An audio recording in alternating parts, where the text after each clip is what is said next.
kami merasa betul-betul ada banyak makhluk yang mengawasi kami. Hadir. Makhluk ini hadir di sekitar kami ini tadi. Ya, makhluk ini hadir, dan di sini ada lucunya. Baru malam pertama ini loh kawan. Sedangkan aku ingin bercerita 28 hari, ya kan, 28 malam. Ini baru malam pertama kami sudah dihajar oleh gangguan-gangguan.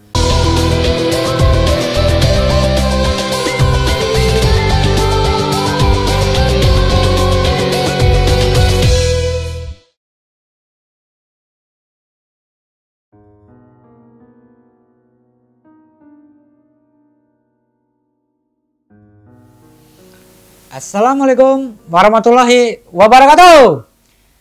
Untuk para penikmat kisah misteri, semoga kisah yang saya angkat dapat memberikan wawasan baru dalam dunia misteri para sahabat. Galih, mana Galih?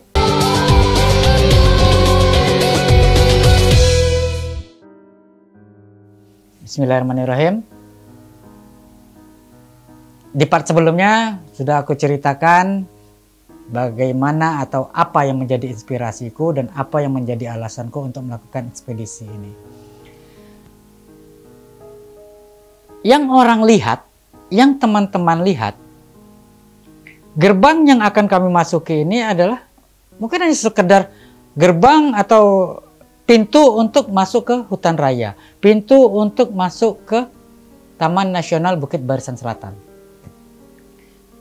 Tapi tidak dengan yang aku lihat. Tapi tidak dengan sahabat-sahabatku lihat. Yang kami lihat ini betul-betul gerbang yang akan membawa kami pada dunia lain. Yang akan membawa kami pada satu dimensi yang lain. Karena apa? Yang aku bilang, di sini hanya ada dua pilihan. Keluar dengan selamat atau mati menjadi bangkai. Sampai akhirnya apa? Kami berdelapan membuat lingkaran kecil dengan kami saling merangkul. Di situ kembali lagi aku ingatkan ke teman-teman, ke sahabat-sahabat bahwa apa? Dalam perjalanan ini bukan berbicara masalah diri sendiri. Bukan berbicara tentang kehebatan diri sendiri. Dalam perjalanan ini kami akan menjadi sebuah kesatuan yang kuat. Menjadi sebuah solidaritas. Menjadi sebuah rantai kehidupan. Karena apa? Di saat rantai kehidupan ini putus satu, maka kami akan tercerai-berai dan kami semua akan mati. Dan di saat rantai kehidupan ini mulai kendor, kami harus bisa saling menguatkan. Kami awali dengan doa, menurut agama dan kepercayaannya masing-masing. Kami kembalikan tekad kami bulatkan lagi niat kami, dan kami yakinkan lagi hati kami. Apakah benar perjalanan kami? Apakah perjalanan kami ini akan membawakan hasil? Wallahu alam. Aku waktu itu sebagai leader mencoba untuk menggiring sahabat-sahabatku, mencoba untuk membawa sahabat-sahabatku dengan tujuan berangkat selamat, pulang semangat, pulangnya selamat. Jadi nggak ada, aku coba hapuskan yang namanya mati menjadi bangkai. Dari situ kami melangkah seperti biasa ya di siang itu. Kami mulai membuka peta kami lagi, ya karena apa? Dari sebelum-sebelumnya kami sudah persiapkan semua. Petanya kami buka, ya kan? Dan setiap dari kami memegang peta, dan setiap dari kami memegang kompas. Karena apa? Gini loh, dalam perjalanan itu kita tidak hanya bisa mengandalkan seorang leader saja. Kita tidak bisa mengandalkan sweeper untuk mensweeping kita, tidak. Tapi setiap individu dari kami itu dengan kemampuan yang sama, dengan potensi yang sama, kami berjalan, ya. Jadi misal nanti suatu ketika kami terpisah atau suatu ketika kami harus memisahkan barisan, kami sudah lengkap dengan perbekalan kami, dan tidak lupa dengan nyawa ada di punggung kami. Apa itu? Semua perlengkapan yang ada di tas itu kami sama beratnya, ya. Jadi tidak ada lagi yang namanya oh gua titip ini, oh gua titip ini, atau oh barang gua ada di lu ya, nggak ada lagi, ya. Tapi memang untuk tenda besar itu kita cuma bawa satu waktu itu. Tapi sisanya teman-teman pada bawa ponco untuk melakukan bivak. Karena apa? Dalam perjalanan survival, ya kan, dalam perjalanan ekspedisi open grid, ada satu materi yang harus dikuasai, ya kan? Pertama adalah survival itu sendiri ya. S, sadari sungguh-sungguh situasimu. U, untung malang tergantung ketenanganmu. R, rasa takut dan panik harus segera diatasi. I, ingat di mana kamu berada. V, vakum atau kosong harus segera diisi. A, adat istiadat setempat harus dihormati. Kemudian yang L adalah latih dirimu dan belajarlah selalu. Ya. Jadi dalam hal ini akan membawa kita harus menguasai yang namanya materi bajak. Ya, sering kita bilang B, A, J, A, K, dan ini nanti akan betul-betul terterap dalam perjalanan kami, di mana kami harus bisa menguasai B, yaitu bivak, A, yaitu adalah pembuatan api, J, ya kami harus bisa menjerat, ya, dan yang terakhir adalah K, ya kan? A selanjutnya adalah air, dan yang terakhir adalah K. Bagaimana cara kami berkomunikasi, itulah K, ya. Dan setiap di antara kami itu sudah menguasai di saat itu, ya. Tapi balik lagi mungkin ilmunya berbeda dengan materi-materi yang sekarang. Karena apa? Kami waktu itu materinya hanya berdasarkan pada pengalaman dan sedikit literatur, sedikit pengetahuan dan referensi yang bisa kami baca. Jadi balik lagi ini berdasarkan pada pengalaman saja gitu ya. Udah? Saya lanjutkan. Kami berjalan ya. Dalam perjalanan ini kami selalu menghadapinya dengan segala keceriaan kami. Karena apa? Sebenarnya dalam perjalanan itu mental yang harus dibangun. Ya, selain fisik. Karena apa? Dengan mental yang kuat, insya Allah fisik kita akan menjadi kuat juga. Tapi kalau fisik teman-teman sudah hancur, ya kan? Atau fisik kalian punya fisik yang kuat, tapi mentalnya tidak ada, kalian akan hancur. Ya. Dan itu harus saling mendukung. Mental dan ideologi. Ya kan? Mental dan physically itu harus tetap saling mendukung. Dalam perjalanan ini selalu kami terapkan atau selalu kami disiplinkan bahwa apa? Kami akan mulai berjalan jam 8 pagi, ya. Nanti tengah siang sekitar jam 12 sampai jam 1 itu kita akan istirahat untuk sholat zuhur, untuk makan siang, ya kan? Dan setiap jam 5 sore kami akan selalu berhenti dimanapun itu. Dimanapun itu tempatnya kami akan berhenti, akan mencari lokasi yang bisa untuk kami dirikan camp, yang bisa kami jadikan shelter untuk beristirahat. Karena apa? Kalau sudah terlalu gelap, ya kan, mungkin kami tidak tahu apa yang bakal terjadi. Sekali lagi, ini masih dengan hutan liarnya. Ya, ini bukan tempat camping atau bumi perkemahan atau cuman camping ground, bukan. Tapi ini adalah hutan yang liar dengan segala keganasannya.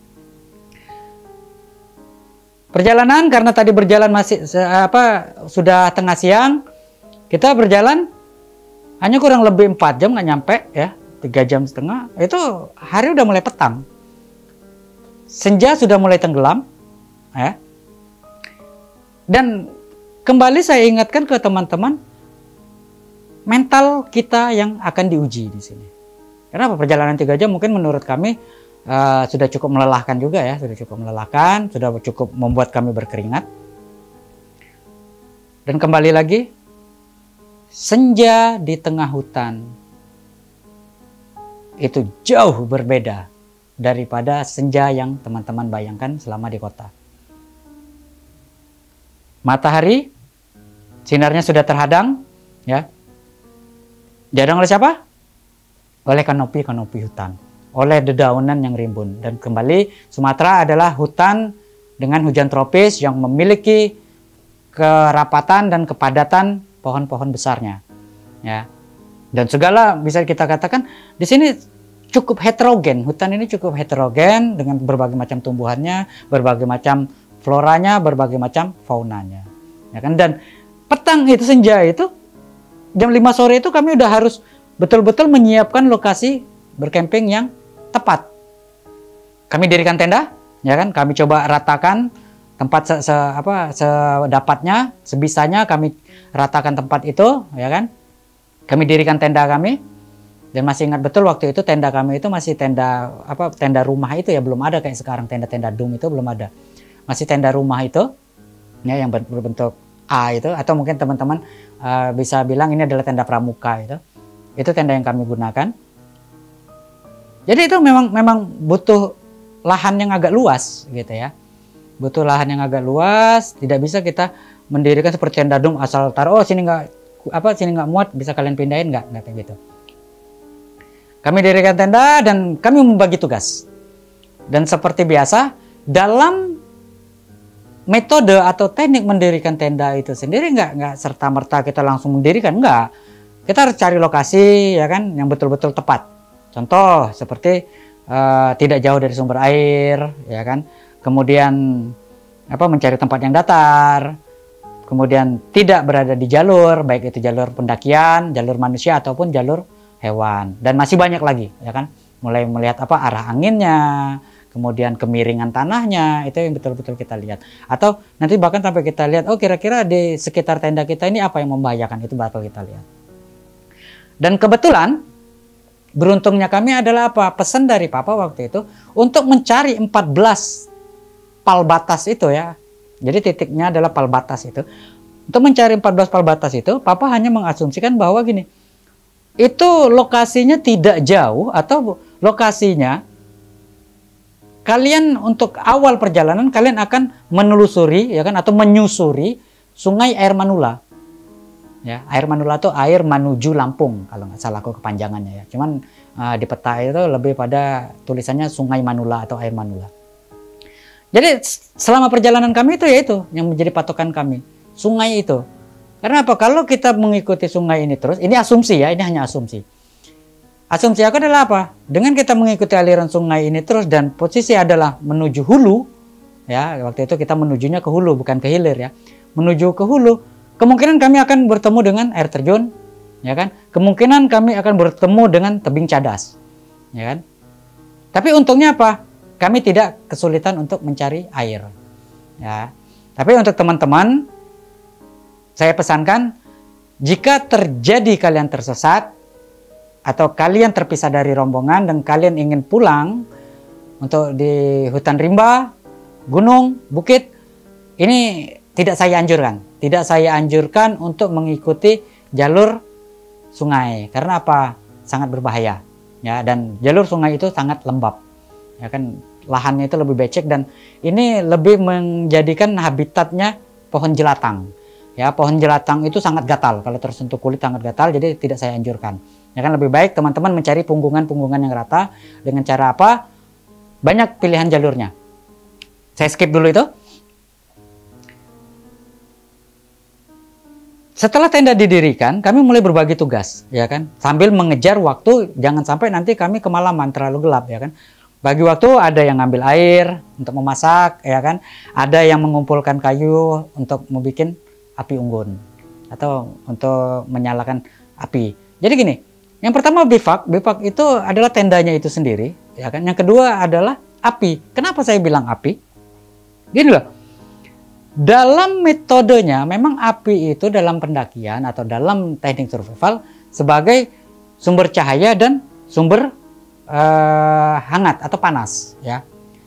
Tapi ternyata ada yang lain dari api. Ada yang lain dari fungsi api, yaitu apa? Sebagai pintu alam. Apa maksudnya pintu alam?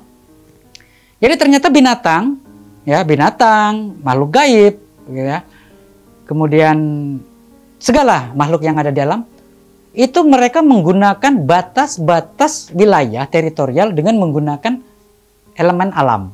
Ya, contoh, hewan di seberang sungai itu tidak akan menyeberangi sungai, ya kan, dan yang menjadi pintu alamnya apa? Yaitu sungai itu tadi. Air itu, ya, elemen pertamanya air itu akan menjadi batas wilayah, pintu sungai, pintu alam. Nah, sekarang kita bertanya, jika kita berada di satu lokasi yang sama, apa pintu alamnya? Elemennya adalah api. Jadi api ini akan menjadi pintu alam, di mana kalau kita menyalakan api, insya Allah binatang-binatang buas tidak akan berani mendekat atau tidak akan melewati api ini tadi. Dan begitu juga dengan makhluk halusnya. Insya Allah, ya, ini insya Allah. Ya, balik lagi kepada kebersihan hati kalian, ya kan, kebersihan pemikiran kalian dan perilaku kalian di dalam hutan belantara ini. Karena apa? Sejatinya kita adalah tamu. Ya. Jadi api ini sangat penting. Dan kami usahakan mulai dari maghrib berganti alam, ya, sampai nanti subuh api ini harus tetap menyala, ya kan. Dan karena balik lagi hutan ini betul-betul gelap, ya kan. Udah, kami nyalakan api sebisa mungkin, ya kan? Kami mulai memasak. Dan satu hal lagi, gini loh. Mungkin kalau zaman sekarang teman-teman masak udah enak ya. Teman-teman masak sudah enak, sudah ada kompor gas, sudah ada high cook, ya kan? Sudah ada parafin, sudah ada Trangia. Kalau kami dulu enggak. Kami dulu masak tuh ya betul-betul menggunakan kayu bakar, ya. Betul-betul menggunakan cara yang konvensional, ya. Tidak dengan cara ultralight, ya kan? Jadi dari situ kami mulai banyak belajar. Tapi di sini lucunya, di saat matahari terbenam, di saat mungkin kalau orang umat Islam mengatakannya adalah di saat maghrib tiba. Jadi sebenarnya di sinilah letak pergantian alam itu di sini. Bukan di jam 12 malam. Tapi letak pergantian alam adalah di saat maghrib, di mana ada transisi antara gelap dan terang. Ada perpindahan dari terang menjadi gelap, dan nanti subuh akan perpindahan dari gelap menjadi terang. Di sini betul-betul ada suatu energi, ada suatu atmosfer yang mengisyaratkan bahwa kita sedang berebut untuk menguasai alam. Kenapa saya bilang begitu? Manusia dengan egonya sebagai khalifah mencoba menguasai dunia, mencoba memimpin alam.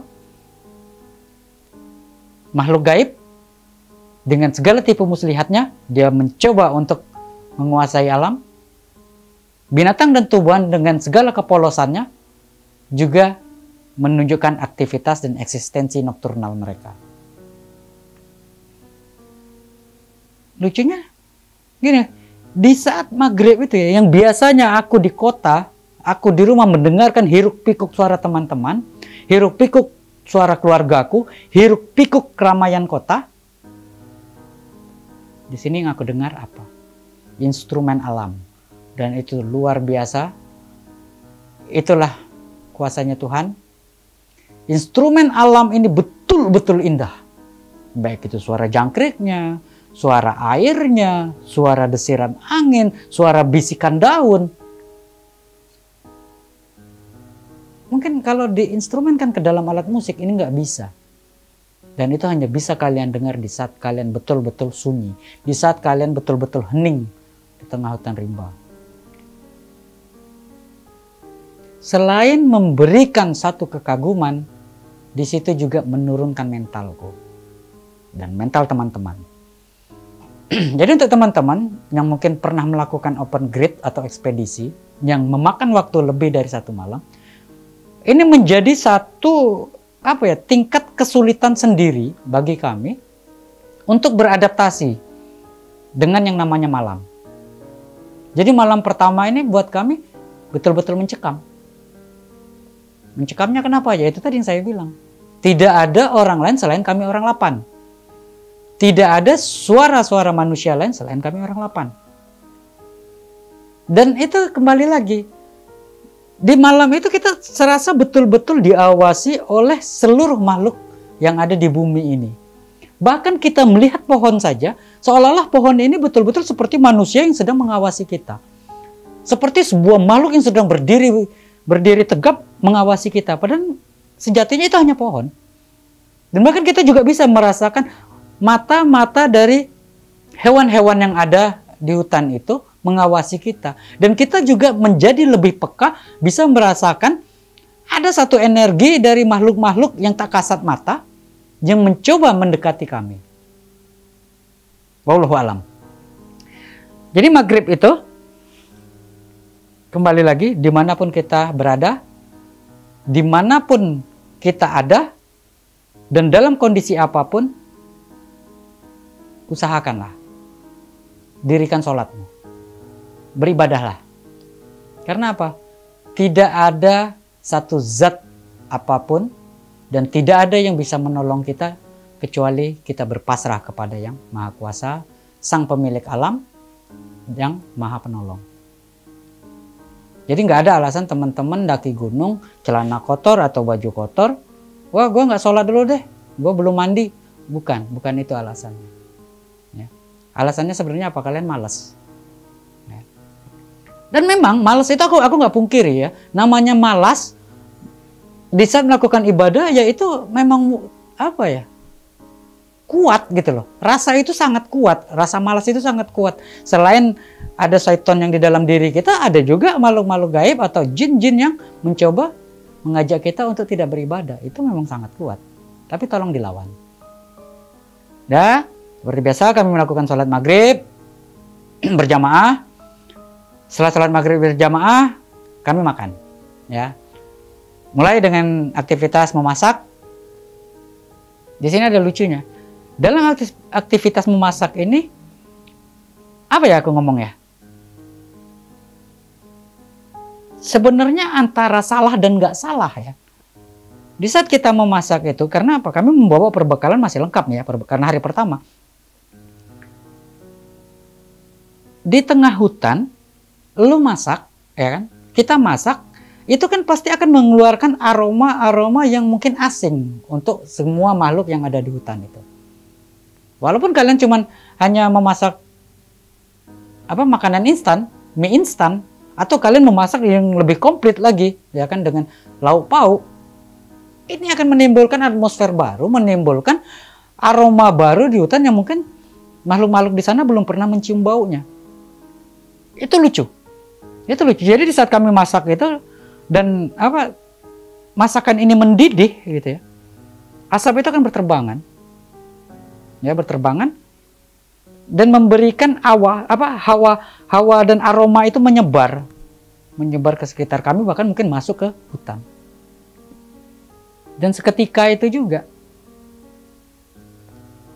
kami itu merasa, walaupun mungkin tidak aku lihat ya, kami merasa betul-betul ada banyak makhluk yang mengawasi kami, hadir. Makhluk ini hadir di sekitar kami ini tadi. Ya, makhluk ini hadir. Ya, mungkin kepo ya. Mungkin mereka hanya kepo. Lagi masak apa sih? Ya kan? Atau, oh ini aroma apa sih? Itu kepo. Itu baru masak loh. Ya. Ini kita baru masak di tengah hutan. Belum sampai kita berbicara dengan perilaku kotor kita. Belum kita berbicara tentang pemikiran-pemikiran busuk kita. Belum kita berbicara dengan hati-hati munafik kita. Belum. Baru masak ini. Mereka sudah hadir. Mereka hadir.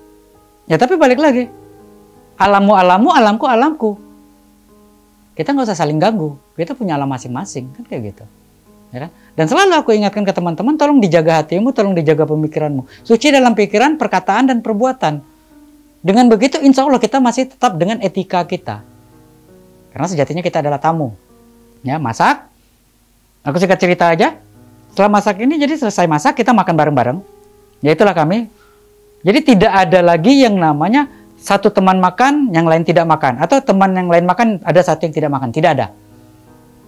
Seberapapun itu makanannya, kalau ada banyak ya kita berbagi, kalau ada dikit ya kita syukuri. Ya, kita sama-sama makan. Yang penting semuanya kebagian. Ya. Tidak ada lagi yang namanya hati busuk. Wah, gue makannya banyak nih. Ya kan? Gue ngambil duluan, nggak ada. Ya semua kita berbagi. Makan di satu tempat, ya kan? Makan di satu taplak itu. Kita makan bareng-bareng. Dan balik lagi, buat teman-teman pendaki, coba deh tolong jangan kalian asumsikan, berpikir gini loh. Wah, daki gunung itu atau masuk hutan itu kita cukup bawa. Jangan dibiasakan atau di-mindset untuk berpikir seperti itu. Karena apa? Kita sudah lelah berjalan, kita sudah lelah mendaki, kok masih makan mie instan? Nggak kebalik, energi yang kita keluarkan itu tidak akan seimbang dengan kalori yang masuk, ya kan? Dan buat teman-teman juga, kalau yang cuma pengen makan mie, mendingan di kosan aja, ya. Memang betul, kata teman-teman, rasa mie di gunung dengan rasa mie di kosan itu lebih nikmat di gunung. Betul, karena apa? Kalian kelaparan. Makanya rasa mie instan ini lebih nikmat di gunung daripada di kosan. Tapi kurang-kurangin lah, dirubah mindsetnya, ya kan? Jadi insya Allah nanti kalau teman-teman udah tahu tentang kalori-kalorinya, karbohidrat itu gunanya apa, lemak itu gunanya apa, insya Allah teman-teman bisa lebih memanajemen tentang apa yang harus kalian konsumsi. Ya. Setelah makan, selesai, mulai kita evaluasi perjalanan tadi siang. Perjalanan tadi siang kita evaluasi, ya kan? Kita buka lagi petanya, kita buka lagi peta pitanya, kita buka lagi peta perjalanannya, dan kita compare lagi dengan kompas kita. Apakah kita sudah betul di jalurnya? Apakah kita sudah lari dari jalur? Itu kita compare semua. Ya. Alhamdulillah hari pertama itu kami belum jauh. Ya, kami belum jauh berjalan. Jadi kalaupun memang kami melenceng, kami masih bisa kembali ke jalur yang benar lebih gampang. Kan kayak gitu. Tapi akhirnya aku instruksikan kepada sahabat-sahabatku, "Dah yuk, ini kita udah aman dan besok nanti direncanakan perjalanan seperti ini, kita istirahat." Dan di sini ada lucunya. Baru malam pertama ini loh kawan. Sedangkan aku ingin bercerita 28 hari, ya kan, 28 malam. Ini baru malam pertama kami sudah dihajar oleh gangguan-gangguan. Kami sudah diperkenalkan dan kami harus bisa beradaptasi dengan interaksi-interaksi makhluk. Dan inilah yang menjadi misteri. Ya. Kenapa aku bilang jadi misteri? Jadi kita berbicara misteri itu bukan cuma bicara hantu, bukan. Kita akan berbicara misteri adalah sesuatu yang tidak dialami orang lain, sesuatu yang tidak dialami oleh sahabat-sahabat lain, dan sesuatu yang tidak dirasakan dan tidak terjadi oleh orang lain, tapi itu terjadi. Terjadi dengan siapa? Dengan diri kita sendiri. Dan setiap orang mempunyai misterinya masing-masing. Ya, setiap orang akan merasakan misterinya masing-masing, dan itu menjadi rahasia. Dan rahasia itulah yang menjadi misteri bagi kita semua. Karena apa? Nanti setelah ini aku ceritakan ke teman-teman, ini bukan tidak lagi menjadi misteri. Karena apa? Teman-teman udah tahu. Tapi jika tidak aku ceritakan, itu akan tetap menjadi misteri untukku. Ya. Seperti yang biasa aku lakukan di saat teman-teman tidur, kami kami coba buat suatu sistem, yaitu sistem piket. Ya, satu sistem piket yaitu nanti per 2 jam kita bangun rolling, ya. Oh, 2 jam pertama siapa, 2 jam kedua siapa, 2 jam ketiganya nanti siapa, itu di rolling. Dan itu kembali lagi karena aku orang 8, aku bagi menjadi 4. Jadi 4 tim, ya kan. Berarti 2 jam, 2 jam, 2 jam, 2 jam, ketemunya 8 jam. Ya. Dah, di saat aku yang piket, ya, kebetulan aku dapat piketnya itu sekitar jam 12 malam ke atas, ya kan. Karena apa, kita jam 10 itu masih temanku yang pertama, dan aku bilang aku sebagai leader capek, aku istirahat duluan deh waktu itu, ya kan. Di saat piket inilah, di saat piket malam itu, aku nggak tahu ya apa yang terjadi dengan temanku yang pertama piket ini. Aku dapat giliran kedua, sekitar jam 12 malam ke atas itu. Bangun, duduk berdua sama sahabatku ini tadi. Ya awalnya santai, awalnya enak gitu, ngobrol-ngobrol ringan gitu kan, berbagi cerita, berbagi pengalaman sambil menyeduh kopi gitu kan, sambil ngerokok, kalau kata kita mah sebat dulu lah gitu kan. Tiba-tiba, ya inilah ini kelemahannya seorang yang peka ya, ini kelemahan bagi orang yang peka. Aku tuh apa ya, selalu timbul rasa khawatir, was-was. Karena apa? Terlalu peka itu ternyata membuat kita menjadi waspada dan was-was. Temanku ini santai, sahabatku ini santai, dia duduk. Tapi tidak dengan aku. Aku tuh mata tuh selalu liar mengawasi. Karena apa? Aku merasa diawasi. Akhirnya apa? Aku mengawasi balik. Mata aku itu coba mencari jauh. Ada apa sih? Ada apa sih? Ada apa sih? Dan kelemahannya lagi si orang yang peka yaitu ada-ada aja yang dia lihat. Sampai akhirnya apa? Temanku atau sahabatku yang dia sudah bisa beradaptasi, sedangkan aku tidak. Di situ betul-betul mentalku itu ditantang. Betul-betul mentalku itu dihajar di situ. Tapi aku harus bisa beradaptasi. Karena apa? Di saat misal aku yang mengaku diriku leader tapi tidak bisa menguasai lapangannya, tidak bisa menguasai medannya, bagaimana dengan sahabat-sahabatku? Apa kabar dengan sahabat-sahabatku? Hancur mereka. Dan kami pasti akan tercerai-berai. Singkat cerita, subuh menjelang, fajar mulai terbit, ya. Selalu kami awali dengan sholat subuh berjamaah. Dan ini nanti alhamdulillah ya, ada bolongnya sih, ada sih. Alhamdulillah dalam 28 hari itu sekitar 80% kami lakukan dengan sholat jamaah terus, ya, untuk maghrib dan subuh. Alhamdulillah waktu itu sekitar 80% kami jalani dengan berjamaah. Besok paginya, ya kan, setelah sholat subuh kita beres-beres, mandi apa segala macam, ya kan, mulai melihat lagi perlengkapan kami, mulai mengevaluasi lagi, briefing lagi untuk rencana perjalanan kami seperti apa. Setelah selesai kami sarapan, ya, sarapan. Setelah sarapan baru kami melakukan perjalanan lagi. Tidak banyak yang aneh dalam perjalanan siang, ya kan. Satu hari kami berjalan, jam 8 berjalan, ya kan, jam 8 berjalan, nanti ketemu siang kita istirahat, kita makan dulu, ya kan. Kemudian nanti kami lanjutkan lagi perjalanan sampai jam 5 sore dan kami dirikan tenda lagi. Itu masih wajar. Biasalah, mungkin untuk teman-teman yang sering mendaki gunung, teman-teman yang sering open grade, itu hal yang biasa. Tapi yang lucunya, di saat hari ketiga, ya, jadi satu malam pertama kami adaptasi, malam kedua ya aku adaptasi, ya kan, perjalanan itu. Di perjalanan hari ketiga,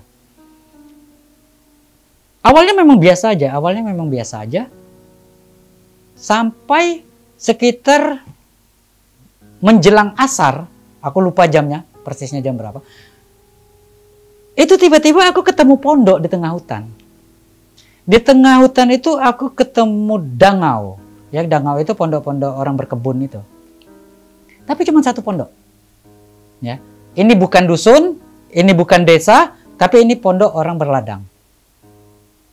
Kenapa aku bilang lucu? Gini loh. Perjalanan kita ini 3 hari loh. Ya.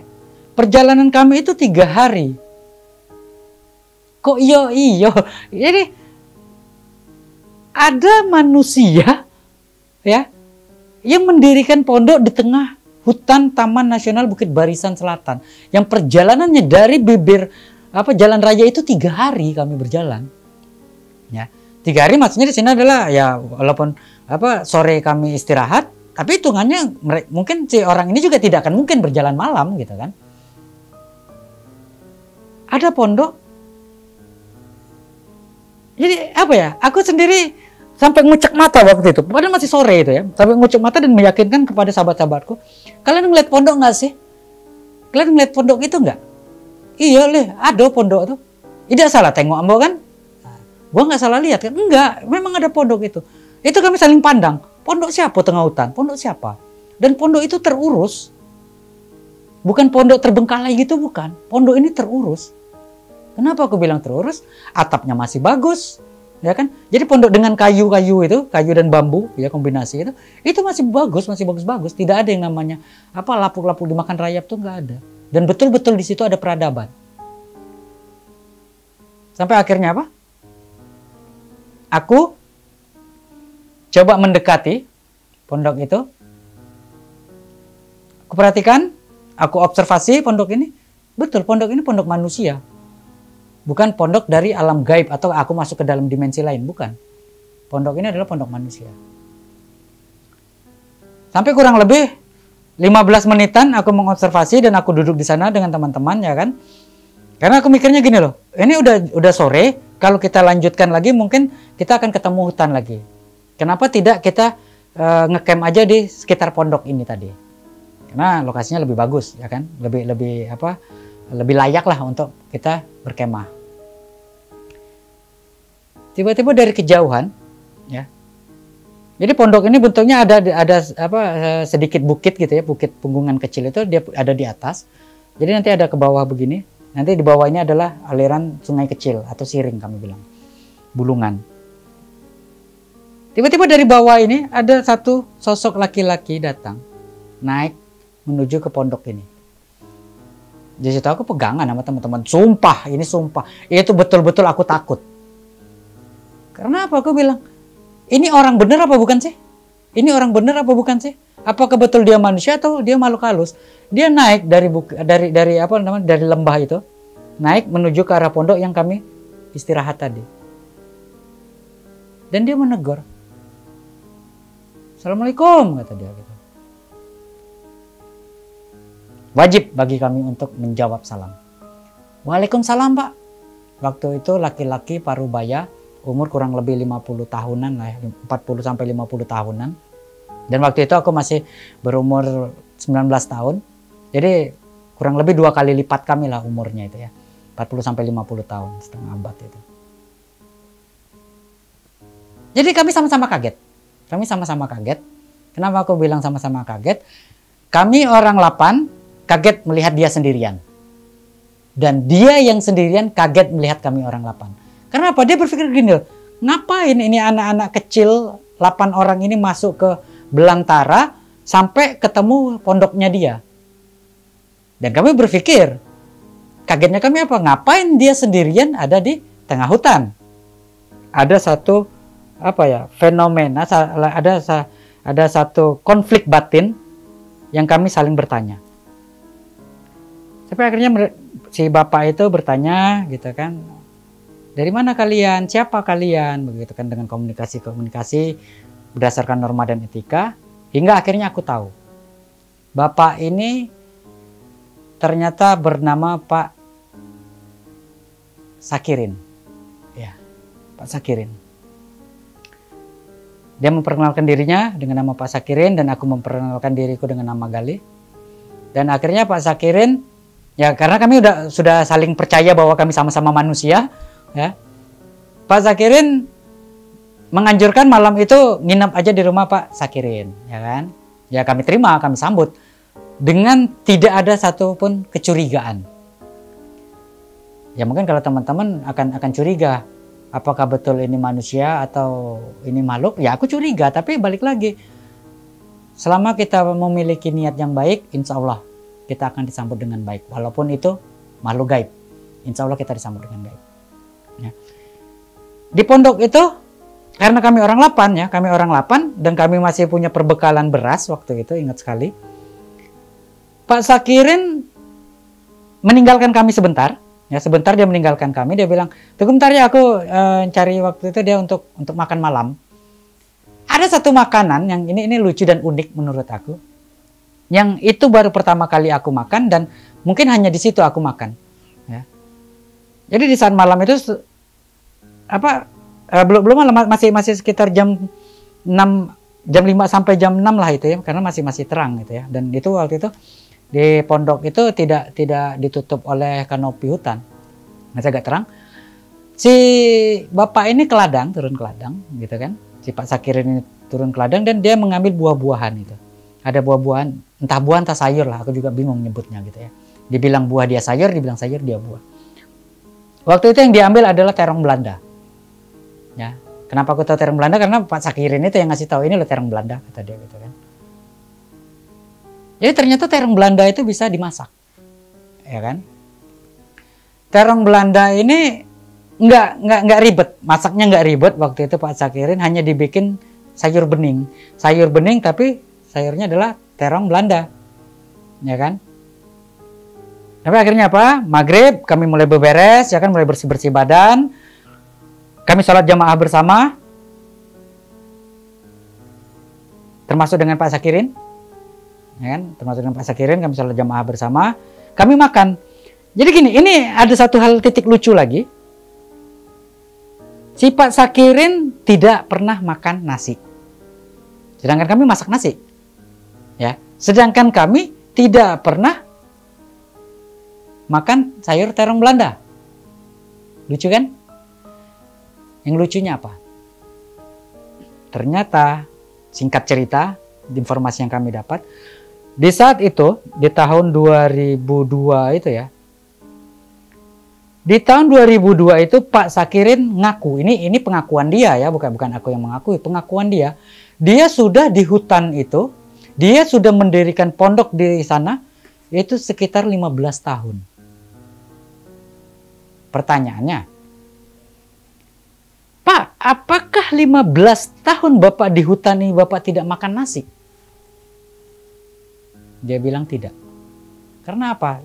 Untuk mencari beras, untuk mencari nasi, dia harus turun dulu ke bawah. Harus turun dulu ke jalan raya, ke rumah penduduk, ke warga. Mana kampung terdekat? Kampung terdekat adalah kampung rambutan, kampung Bukit Rambutan itu. Itu adalah kampung terdekat. Ya kan? Tapi ternyata enggak. Dia cuma hanya makan yang ada di sana aja. Gitu loh.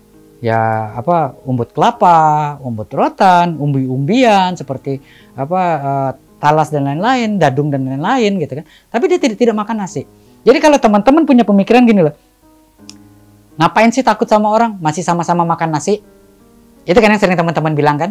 Ah, masih sama-sama makan nasi, kita nggak perlu takut. Terus apa kabar kalian dengan bertemu dengan Pak Sakirin? 15 tahun tidak makan nasi. Apa yang harus kita lakukan? Kembali. Etika, norma, attitude, dan etos kita harus diterapkan di sini. Karena apa? Ini bukan manusia biasa. Ini bukan manusia seperti kita, bukan. Ya. Jadi malam itu setelah makan, ya kan, ya apa ya? Ini jamuan istimewa menurut aku. Dan aku juga belum pernah makan sayur terong Belanda ini menjadi sebuah jamuan yang istimewa buat kami. Bercerita, ya kan, bercerita panjang kali lebar kali tinggi, ya kan, hingga ada satu hal yang apa ya? Dibilang unik, aneh, langka. Si Pak Sakirin ini tiba-tiba bercerita kepada kami yang orang Lapan ini. Kami mendengarkan dongeng-dongeng dia tentang di hutan ini ada apa saja gitu ya. Dia bercerita seperti ini. Dulu sekitar 10 tahun yang lalu, dia bilang kayak gitu ya. Dia pernah bertemu dengan seorang laki-laki, sama seperti kami, gitu kan. Anak muda, kalau kami mungkin lebih ke anak remaja. Waktu itu dia bilang anak muda. Seorang anak muda datang, ya mampir ke pondok ini, kata Pak Sakirin. Mampir ke pondok ini, dia waktu itu rombongan membawa tugas untuk mengukur tapal batas. Hatiku langsung berdetak, ya. Itu langsung aku langsung timbul pertanyaan, siapa orang ini? Siapa orang ini? Siapa laki-laki muda ini? Langsung aku tembak waktu itu. Pak Sakirin, maaf aku mau motong. Apakah laki-laki yang Bapak maksud adalah Sunarko? Aku bilang waktu itu. Apakah laki-laki yang dengan rombongannya datang ke sini untuk tujuan tugas negara memasang tapal batas bernama Sunarko? Aku bilang. Pak Sakirin juga kaget. Loh, kok kamu tahu? Kata Pak Sakirin. Ya kan? Kamu tahu dari mana cerita ini? Kata Pak Sakirin. Dan ternyata betul. Laki-laki itu adalah papa. Laki-laki yang dimaksudkan dengan Pak Sakirin adalah papa. Bapak Sunarko. Orang tuaku. Dan saat itu aku bilang ke Pak Sakirin, aku adalah anaknya Pak. Aku adalah anak laki-laki yang pernah Bapak temui. Seketika itu juga Pak Sakirin memelukku. Pak Sakirin bilang, tidak aku sangka aku akan menemukan 2 generasi. Sampai Pak Sakirin itu bilang, apakah aku yang sudah terlalu tua hingga aku bertemu 2 generasi?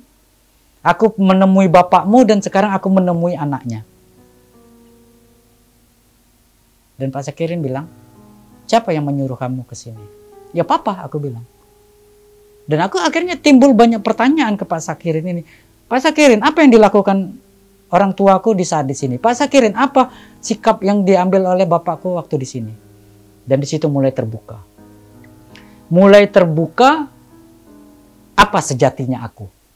Apa jati diriku yang ingin aku cari. Biarlah misteri akan tetap menjadi misteri.